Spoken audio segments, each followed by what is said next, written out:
Yes, correct. Oh, Yes, yes. yeah. Okay, good, great. Okay, good. Then welcome everybody, and thank you very much for the invitation to have the opportunity to share some of the work here that we have been doing on the second order models. So this project I want to talk about is joint work with my former PhD student Shimao Fan, who is now at Bada Champagne. But what I also put on is, in addition to talking about what was the content of this paper that we presented in 2013 at the TRB conference, I also put 3 slides on an outlook, so where one could go from there, or where in fact we have gone from there. So the last 3 slides will sort of an addition to what has happened since then, since we did this research and presented it. So, but in the beginning, it's very similar to the talk that I also gave at the TRB conference. So the title is a little lengthy, but I think it should be rather descriptive in terms of the goal, what we want to do, namely really look at second order traffic models, macroscopic traffic models, and see do they actually do better on when we validate it with real data. So that is the scope of this research. So to give an overview, just because not everybody is necessarily working with macroscopic traffic models. So the classical LWR model, Leiter Richards model, essentially describes the flow of vehicles in terms of aggregated macroscopic quantities, so evolution of a density function. And this is pretty well used in traffic engineering and in physics and applications. In particular, also how to combine it when you have measurement data. So generally, this is widely known and widely used. Now, the LWR model essentially assumes that you have a unique relationship between velocity and density, so that once you know the traffic density, you know the traffic velocity. So that means in particular, it cannot explain multivariate fundamental diagrams that are observed in practice. It also has no explicit description of vehicle acceleration, and therefore phenomena that most likely depend highly on vehicle acceleration, like phantom traffic jams, traveling waves, and traffic flow, are also not necessarily captured by first order models, so the LWR model. Now, second order models have been proposed, for example, the Payne-Witham model or the Aura-Zhang model, and they do address these issues. But from a modeling perspective, there are a lot of open questions, but also in a practical framework, second order models, to our knowledge, have not been widely used, in particular in a framework where you have to input data and use filtering techniques together with data. And in part, this is the reason because it's not really fully understood yet. What do second order models really do better, and possibly what do they worse than first order models? So what we looked at here in this study is look at the Aura-Zhang model, and the first thing that one can notice, and I will explain this in more detail, is that the Aura-Zhang model can actually be interpreted as a systematic generalization of the Leiter-Witham-Richards model. So this is a neat and very useful property. And then develop data-fitted versions of the first order models and the second order models. Data-fitted in the sense of that we choose and construct the model parameter based on the historic fundamental diagram data. And then conduct a comparison of the predictive accuracy of these models. So taking time-dependent data, in this case we take 2 data sets. One is the NGSIM vehicle trajectories. The other one is the RTMC data set that was collected in 2003 in Minneapolis, and that's single loop sensor data. So we take 2 very different types of data sets to validate the models in a time-dependent framework.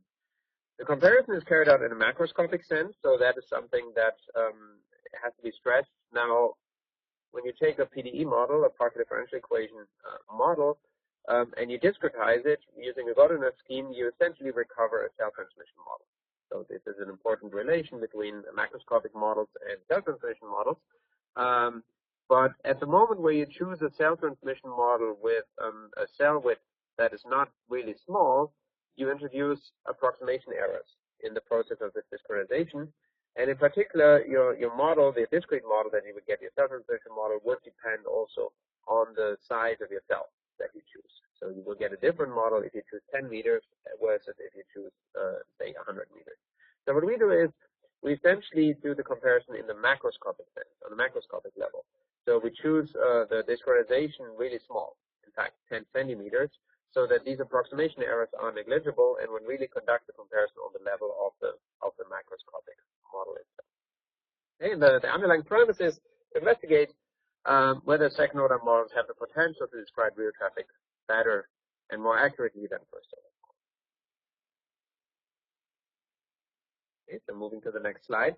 So just on the top left, this is the general terminology in macroscopic, so fluid dynamical models. You have a density, rho of x and t, and x is the position along the road, and t is time. So there's no multi-lane, explicit multi-lane modeling here, so both are aggregated. Rho and the quantity q also aggregated over multiple lanes, so it's really a one-dimensional description of the road. And so the vehicle density rho essentially denotes the number of vehicles per unit length on the road. And the flow rate capital Q is the number of vehicles per unit time that pass through a fixed position on the road. So those are the two most characteristic and basic quantities of traffic flow. And in a macroscopic model, they appear fundamental. Now, on the right, you see the fundamental diagram of traffic flow. So I presume most people are very familiar with this. So essentially, you take Q and rho from measurements or reconstruct it from measurements, and you plot all the pairs, Q versus rho pairs in a diagram in the rho Q plane. And so each of these green dots here is one measurement, in this case, a sensor measurement aggregated over 30 seconds. And you see that the characteristic shape is that for low density, for low traffic densities, it's a rather nice functional relationship. But then at some point it ceases to be a nice functional relationship, and you get this very characteristic spread once you enter the congested traffic flow regime. So this is just a fundamental property of fundamental diagrams that is observed pretty much everywhere in the world when you look at highway traffic. Okay, so this is about the fundamental diagram, and just to state this, so the macroscopic traffic models role in traffic engineering. Well, one thing is that a macroscopic description, as opposed, for instance, to a microscopic description, or so like a car following model, or mesoscopic description, or self-transmission model. So the macroscopic description is a natural framework for multi-scale phenomena, because you really can resolve things to any scale and can zoom in and out as you want. So you can describe traveling waves, you can represent shocks precisely in a macroscopic framework. There's an established theory of control and coupling conditions for road networks when you use macroscopic models. From a practical perspective, what is very important is you can fill gaps in measurement data. So, for instance, in the Mobile Millennium Project conducted at UC Berkeley, when you have cell phone data and you need to, if you have penetration of say only 1% or 0.1%, then you have very few data that you know something about, and you need to somehow conduct a filtering. Now, if you try to do that in a microscopic sense, you would get a new updated position of the vehicle, but your model predictor would not have a vehicle at this position. So it's very difficult to incorporate very sparse data in a microscopic framework. In a macroscopic framework, that works very nicely. But also, most importantly, these macroscopic PDE type models are mathematically related with other models. So with microscopic models, with mesoscopic models, with self-transmission models, stochastic models, all of these are related mathematically to the macroscopic model. So there's some hope that what we study here also has implications to other types of traffic models. Okay, so on the next slide here, I first describe how we just do the construction of the first order model. So you see that the first order models, in fact, all macroscopic models are based on the continuity equation. That essentially means that the number of vehicles is conserved. You don't lose or gain vehicles. So there's no ramps in this model. And so vehicles that move with a given velocity field u, essentially that means that the density must evolve according to the continuity equation. And in the LWR model, in the first order models, you assume that the vehicle velocity is a unique function of the vehicle density. If you do that, then the continuity equation, which a priori is a single equation for two unknown quantities, rho and u. If you assume that u is a unique function of rho, then the continuity equation becomes one equation for one unknown. Maybe the unknown is the density rho. And this becomes now a nonlinear hyperbolic conservation law. And the choice of the function u of rho induces this flux function q of rho. And there are many types of shapes of the flux function q that have been proposed in practice. One is actually based on the first measurement, or inspired by the first measurement by Greenshields, is the Greenshield flux, which is just a parabolic shape, as you see at the bottom right. But you also see that a parabolic shape is generally not a very good fit, a representation of fundamental diagrams that are really observed in practice. But nevertheless, there's a lot of papers that use the Greenshield flux, mostly due to its mathematical simplicity.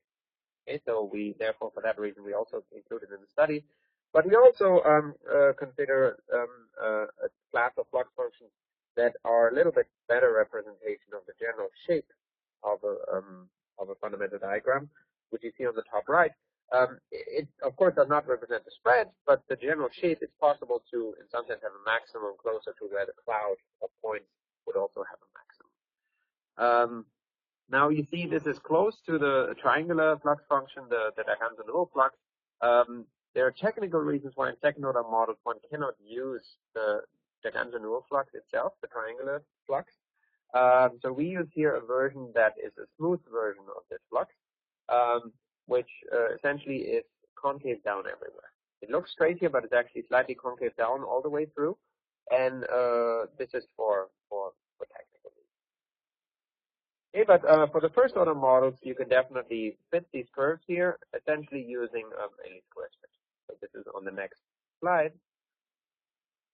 Okay, so the first thing that needs to be pointed out, there is a stagnation density or jam density of traffic flow, where it's assumed that this is the density where traffic comes to a complete stop. And there are a couple of reasons why it is not a good idea generally to try to extract this quantity from data, at least not in a naive fashion, in part because there's very few data available, very, very close to the jamming density, but also because the way data is acquired in practice, when you are at really low velocities, you have extremely large error bars in the densities that you reconstruct.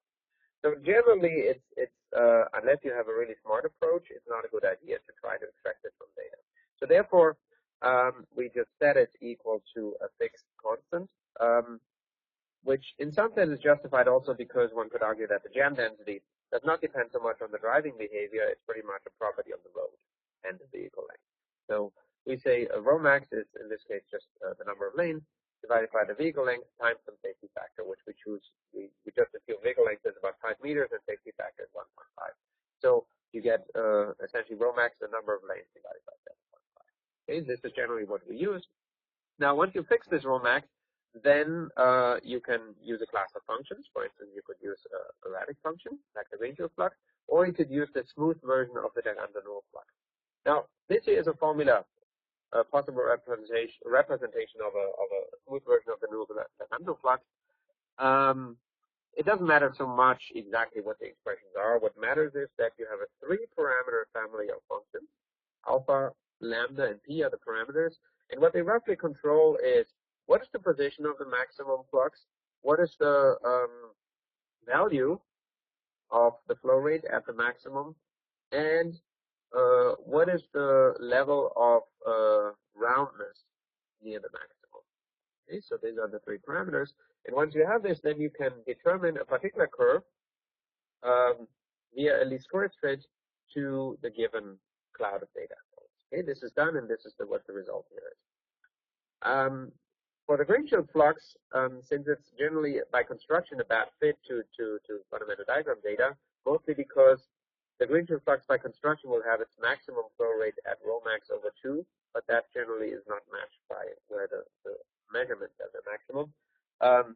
So instead of least squares fitting this, we just choose the Umax, the empty road velocity that is obtained from the Taganto-Newell flux, and just use that Umax here for the Greenfield flux and get the corresponding.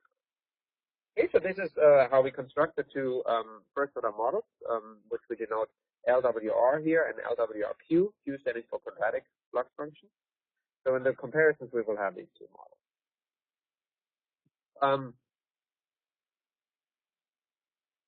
Now, as I said before, the first-order models cannot explain a multivariate fundamental diagram. It's just not by construction not possible. Now, second-order models, in principle, have the potential to do so. And the main reason is that second-order models don't have a unique relationship between velocity and density anymore.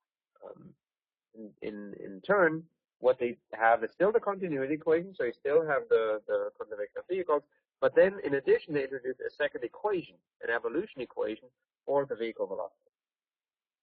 Painewhither were the first to propose this by using an equation that is relatively similar to the equations of fluid dynamics or gas dynamics.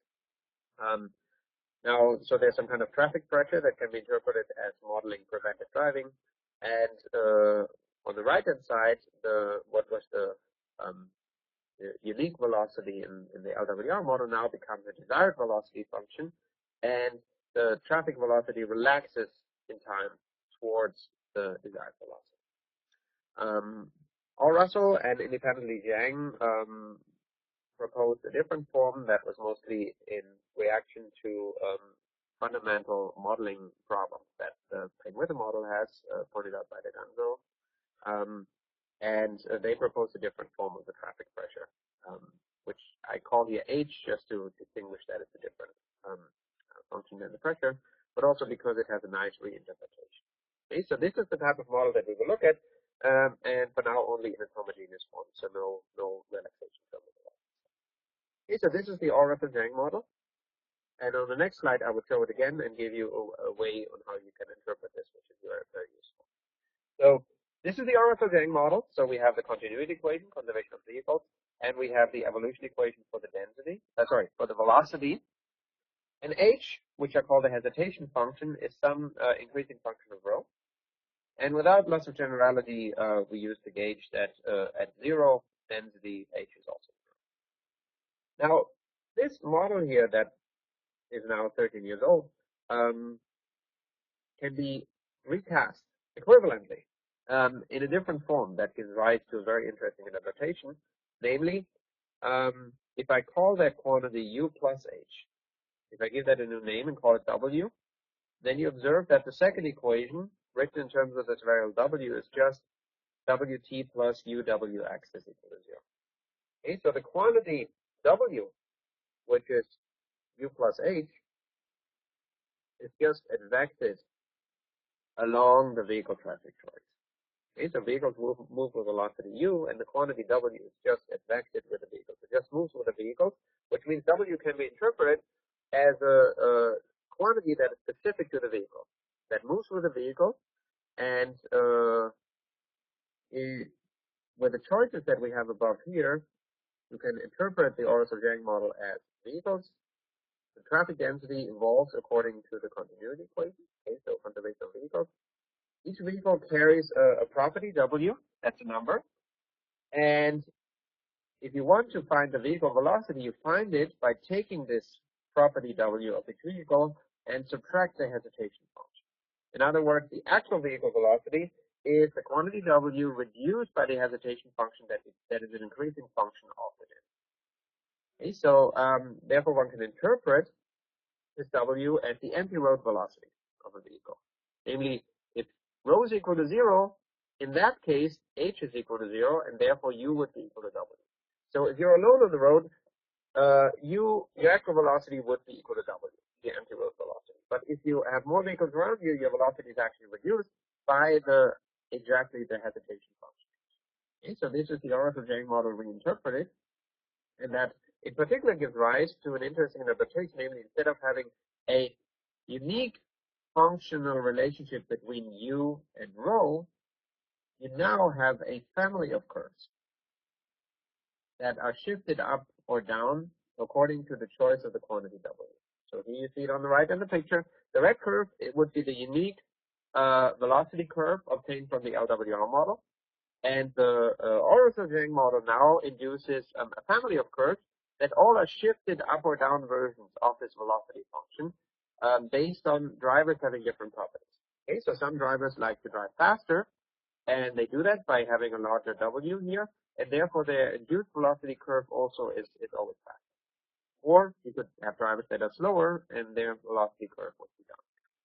Okay, so you get a one-parameter family of curves, of velocity curves, U index W, that are shifted up or down versions of the LWR curve. Okay, so moving to the next slide.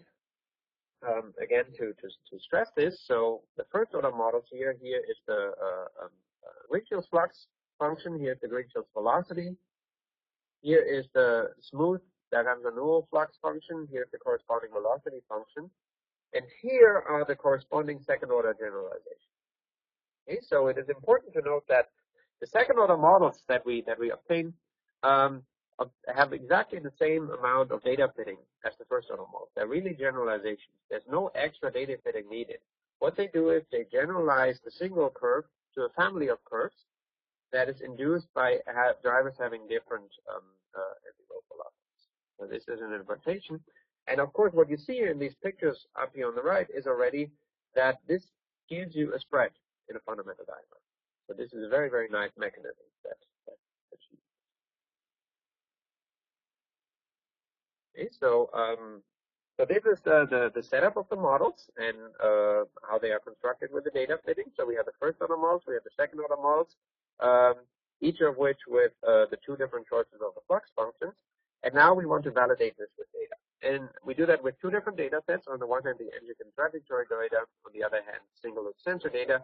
And in both cases, we employ a three detector test framework, meaning you have one position at sensor 1 here or at 0. You have another position on the end of the road. And in the middle, you might have another sensor that's at which you have data. So in the sensor setup, what you would do is you would have this segment. You would start with some initial condition. You would run the model forward in the interior of the test domain. And whatever sensor 1 and sensor 3 provide as data, that you would feed as boundary condition into the model. Okay, so the same in the NGSIM data. In the NGSIM data, we can validate and evaluate the model everywhere at every point in the interior. At the sensor data, we can only evaluate it at the sensor in the middle. But nevertheless, we would use information in the middle of the domain to validate the model. Okay, so again, we have the two boundary conditions, left and right. They are fed by the real data. We have some initial conditions that are also constructed from real data.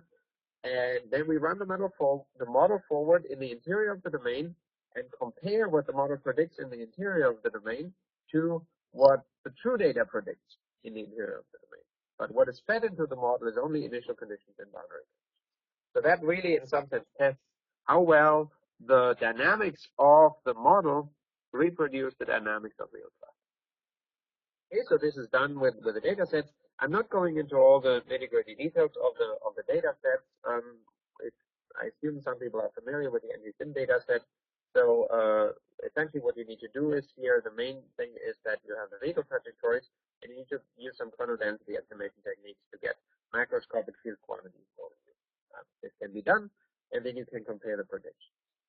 And in the single loop sensor data, there are also some technical aspects you need to address in order to bring it into a form that is amenable to the framework that we're studying here.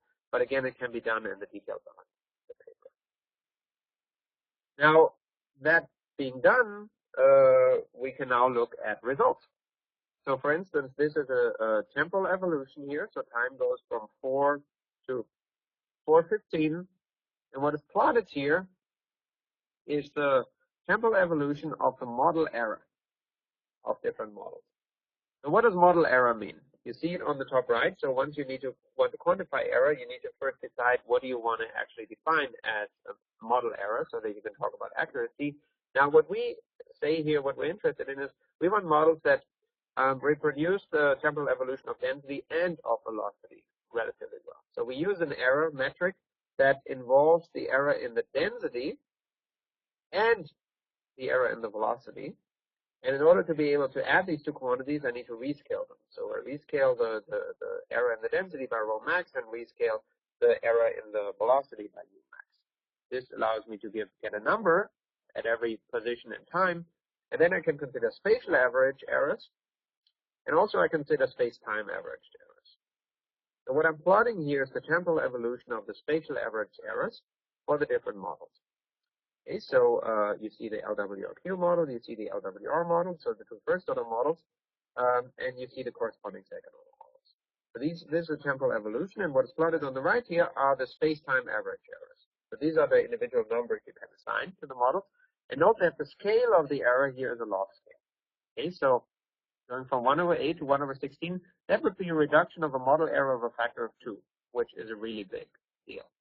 So what you observe in the models is that if you compare the green shield flux models, so the two blue curves to each other, or compare the two red curves to each other, you will see that the second order model reduces the model error by about a factor of square root of 2, 1.4, compared to the first order model. So that is definitely noticeable and significant. And down here is a table again to look at the 3 different NGSIM data sets at different times, different level of congestion. And again, you see that the ARZ model gives the best results. And the errors for the corresponding first order model are like 73% bigger, 36% bigger. The 6% can be explained upon if somebody wants to ask about it. This would lead a little far, but it can be explained also. And the corresponding comparison of the green shield flux models as well. It should be pointed out that at certain times, of course, you could have overshoots that some model that's worse on average is temporarily better, but so therefore it's important to look at the average model. Okay, so you also can do a similar comparison for the sensor data. Now, again, there are a lot of details when looking at these results. What essentially the outcome is first of all, the results are much less clean than for the trajectory data, the outcomes. This is in part because the sensor data has much larger errors in how you use it. So so essentially the main message one can see is first of all, the results do not fundamentally contradict the NGSIM data. Okay, so these models are almost on par. And also what is observed systematically is that the LWRQ model, so the first order model with the green shield flux, is definitely giving you significantly worse results. Okay, so this is the results for the sensor data. So to conclude, it is generally observed in this validation framework that in fact first of all, when you use a flux function that is a better fit to the fundamental diagram, so using some form of the Newell-Lagrange flux or a smooth version thereof, compared to the green shield flux, it does generally pay off in high model accuracy. One could almost argue that this was to be expected. But also one observes that second order models generally agree with data better than first order models. Now, this is very pronounced in the trajectory data and the high quality data. It's a little bit less pronounced in the sensor data, but the sensor data does not fundamentally contradict the results. But also what is interesting is that the LWR model, the first order model with the green shield flux, generally yields a bad agreement. So that really is not a very good model in terms of how it reduces traffic flow, which is interesting because most papers that you find on macroscopic models, in fact, use some version of the green shield flux in the first order setting. So this is definitely a warning and a point that one may want to move to other types of models. Okay, so to conclude, second order models do look promising, and in our opinion, deserve to be studied in more depth. Now, time is over for this. I would like to use 1 minute per slide to just give you a little bit of an outlook of where one could go from there once one sees that second order models could be interesting. Let me just give you just a quick overview. The first thing is what we call generalized Orris-Zhang model, or what also Lebach and collaborators call generic second order models. One weakness, if you look at these family of second order curves, one weakness you could argue is that you get this significant spread in the jamming density for these curves. And one could argue that the jam density should be something that's a property of the road. Now, within the additive framework, shifting the velocity curves up or down, one cannot remedy this problem, but one can generalize this by not saying that the velocity is just a shifted version of the red curve, but induces a completely new family of curves, like here. And then you have the freedom, degree of modeling freedom, to have them all come together at a joint rho max. And we have also done this in a paper here together with Michael Hertie in Aachen in Germany. So we have a preprint on the archive that you can look at. And in fact, it yields even much better model results than the ARZ model itself. The second thing I want to point out as an outlook is that you can now also add relaxation terms to these models, in which case it would sort of be almost like a hybrid between the second order model, because the relaxation would drive the dynamics towards the first order model. And then you have this relaxation time tau. If tau is extremely large, then you're essentially having the first order result. But it turns out if you reduce tau, you actually get this shape here. This is characteristically observed. You get a dip here. So there's some tau, some sweet spot of relaxation time, where adding the relaxation term, in fact, further reduces the model error. And then we do this for many types of models, and then we actually can measure from this validation framework what is a good value for the relaxation time, tau. Usually people, when they argue, they say something like 3 seconds or 10 seconds. So it turns out in all the comparisons we do, it's more on the scale of 1 minute. And so that was a very surprising result. And we do have some interpretations for why this is, again, written down in this paper. And the last thing I want to point out is that once you go to second order models and allow yourself to have a relaxation term that is a completely different function, capital U, than the hesitation function, then you can reproduce shock waves and instabilities that model phantom traffic jams and traffic waves. These traffic waves we call jammetons. And what they also would do is they would produce a spread in a fundamental diagram. Now, this is different from what we did before, in the sense of that before we used the ARZ model to represent the spread, but we didn't attempt to explain where it comes from. Here, with these types of models, one can actually explain the spread in a fundamental diagram by traffic waves developing so non-equilibrium effects. And one can even try to match or reproduce the model parameters to get a relatively good match, actually, with observed sensor data. So this is in this paper down here that is published. So if you're interested in this sort of as an outlook, I also want to point out. Okay, that ends my talk. Thank you very much for the attention. I see that some people have already posted some questions. Yeah, thank you so much, Benjamin. Yeah. That was a great presentation. I really enjoyed it. So many things to learn from your work. Yes, go ahead and read the questions in the chat box and answer accordingly. I leave it to you. Okay, so I answered by microphone, correct? Yes, correct. Okay, good. So another question: does everybody see the questions that I typed, or? Yes, everyone see the question in the chat box. Perform at the time when shockwave congestion are present. You can ask the question. Oh, I see. Yeah. Okay. So so this can probably be explained a little bit also in terms of these figures here. So for the sensor data, we have like 74 different days total, but we observed that there are some days, so we always consider the hour between 4 and 5 p.m., so the onset of rush hour traffic. But it turns out that on some days, on some weekdays, the level of congestion is still relatively mild. whereas on other days the level of congestion is actually high. So what we do here is we separate the days, in fact, into days with low average densities and days with high average densities, because we do observe different trends here. So here in this case, these are the model errors. So you see at first, when the level of congestion is low, that in fact, here you are more in the free flow regime, and you compare models in the free flow regime. So first of all the model errors are much lower than when you are here in the congested regime, where you get waves in traffic flow, and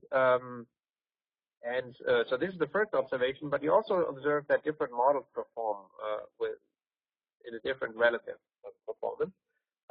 In particular, what is interesting here is that this AirZQ model actually performs even better than the AirZ model itself, which is interesting because AirZQ has this flux function that is worse if you look at it.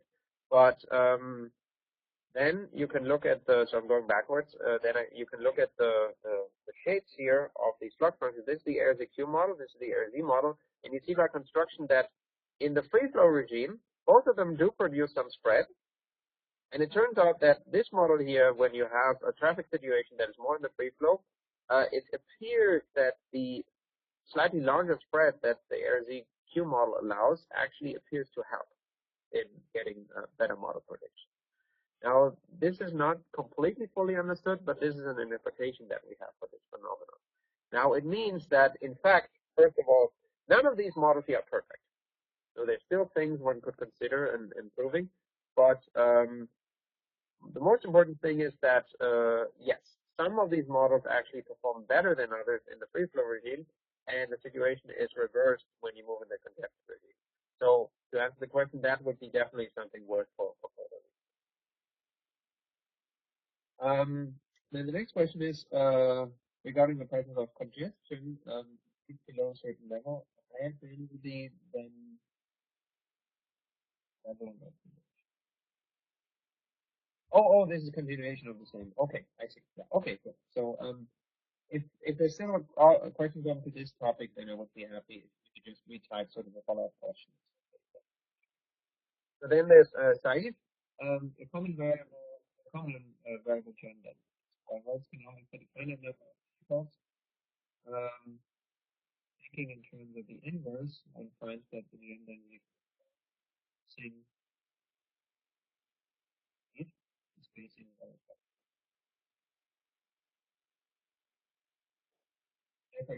Yes, yes. So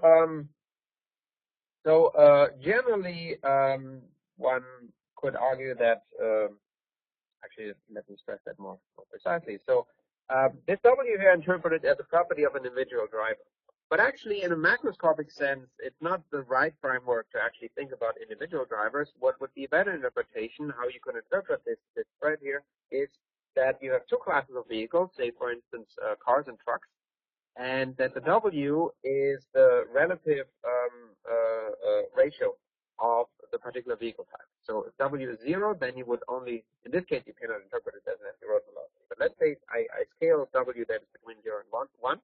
If W is 0, it would be all cars. If W is 1, it would be all trucks. And if it's like 0.8, you would have 80% trucks and 20% vehicles.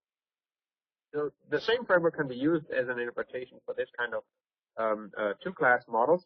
In that case, one could, for instance, argue that depending on whether you define rho in the sense of actual number of vehicles or in the sense of occupancy, it will make some difference. But you could argue that either way, you will get a different rho max for trucks than you would get for vehicles.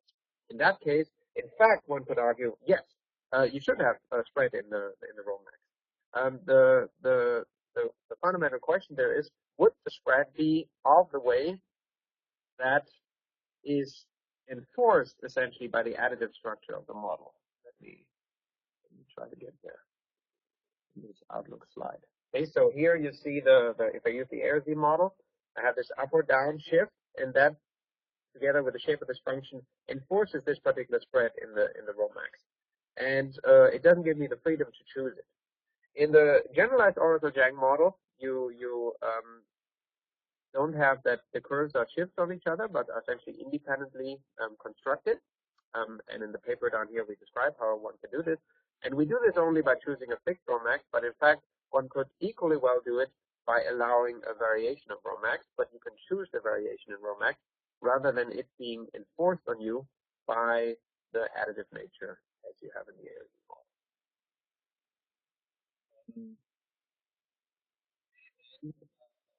Mocho asks, how many more parameters does the ARZ model have compared to the LWR? Do you think it is worth to use more parameters? Okay, so ARZ model, actually, if you interpret these models as the model parameter is this velocity density curve, then once you determine this velocity density curve, the ARZ model is determined. There's no extra parameters in the model. So the ARZ model in the additive form, in fact, has the same amount of model parameters or model parameter functions as the LWR model, as the first order model. Now, you could argue that this is an advantage in the sense of that it's really a systematic generalization. But of course, you could also argue that it's a disadvantage and you want more modeling freedom. You want to have more choices to change the model parameters. And this is, for instance, what the generalized order model does. Here, you allow yourself to have U being some generalized function of W and rho, but it need not necessarily be of this additive form anymore. And then you would have, of course, much more modeling freedom and therefore more parameters. Now, what is important here, of course, whenever we say parameters usually in the macroscopic models are parameter functions.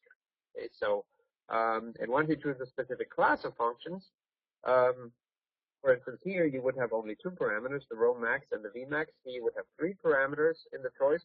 You could, of course, within this framework, also choose a function that has 10 parameters, and then maybe attempt a better fit to the spread in the fundamental diagram. So there's a lot of possibilities. Now, in terms of the generalized Oracle-Zhang model being better than the Oracle-Zhang model, this we have studied here in this paper, and it produces better results even with the same red curve. So we still have the three parameter degree of freedom of the flux function. Whether or to which extent you can further improve the model by choosing more parameters in the flux function, that is an open question we have not studied. Okay, so far I didn't. Okay. Time step. Okay, so so the NG-SIM data set itself comes with a time step of 0.1 seconds. So this is how the data comes for the vehicle trajectory. When we do the macroscopic model, we are thinking really of continuum quantities. So a density rho that depends on x and t. And we discretize it with a spatial resolution of 10 centimeters. So when we have 500 meters of road, that would be about 5,000 cells. And again, to point that out, the reason is that we want to make the discretization errors negligibly small compared to the model errors, so that we really focus in the study on the model errors rather than the error due to the discretization in the cell concentration model. Now, once you do that, due to the CFL condition, you get a time step restriction as well. So once you choose delta x, the cell size equal to 10 centimeters, your time step, the maximum admissible time step, is limited to 10 centimeters times the maximum velocity of information in the model. And we choose the maximum admissible time step in forward stepping. So for 10 centimeters, well, how fast does the vehicle go in 10 centimeters? Well, whatever that answer is to that question, that is the time step. It should be shorter than 0.1 seconds. So, and therefore, what we do is, because our time step in the model comparison is, in the computation is actually smaller than 0.1 seconds, we take the temporal trajectory data and interpolate it in time. Okay, great. I guess we had very good questions. Oh, Saif has one more question. Go ahead, Benjamin. I don't see it yet. The last thing I see is, okay, yeah, no, I see it. Okay, good. Okay. First, variability in Umax, impact. Okay, very good question. That's in fact something that my student had studied in his thesis during the last 2 weeks. And we also actually found something very interesting, namely on mostly focusing on the choice of Romax. And and we in fact have presented a paper, a poster on that at the TRV meeting last month. And so that should be in the TRV compendium. And let me just quickly look that up whether I also have it on my website already. Because then I could just copy and paste the link in the chat window. I'll just have to see if I have it already. Yes. Okay. So let me copy and paste that into the chat window.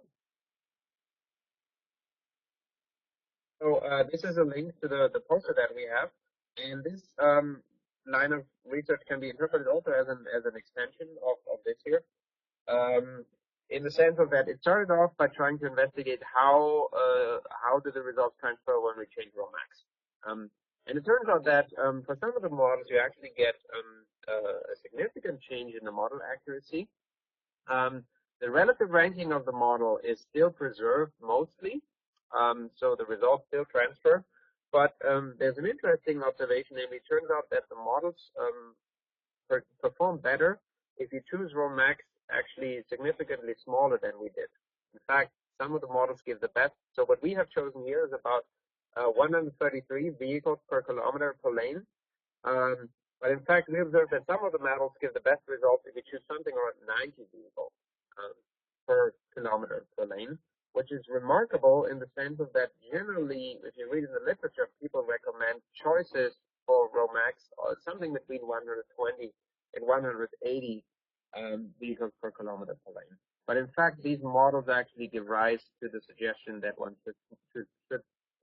should choose smaller jam densities. And the interpretation to this is that, or as we studied on the poster, is that it turns out that if you choose it as large as we do here, the backward speed of waves on the road is actually not large enough. So all these models with the choices that I have on the slides here tend to slightly underestimate the speed of waves as they travel backwards on the road. And this can be addressed by choosing a smaller Romax. Now, what one has to be careful here is that choosing a Romax that's just 90 vehicles per kilometer per lane is, of course, not equal to the density that vehicles will actually have when traffic comes to a stop. So it just means that it will induce a shape of the fundamental diagram curves that in the congested but still flowing regime will give you a better capture of the speed of traffic waves.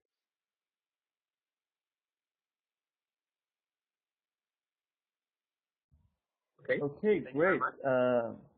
Let me thank you again, Benjamin, for the time and for the presentation. I would like to thank everyone else also that joined the webinar. We had more than 30 attendees, which is great. The webinar has been recorded. I will post the link to the recorded webinar on the Facebook page of the Traffic Flow Theory Committee, so we can check the link there for other colleagues which haven't had the chance to see the webinar. And if there is no other question, we can end the webinar. Thank you again, Benjamin. That was great. Thank you very much for the attendance. Have a good day. Yep. Have a nice day, everyone. Thank you. Okay, bye.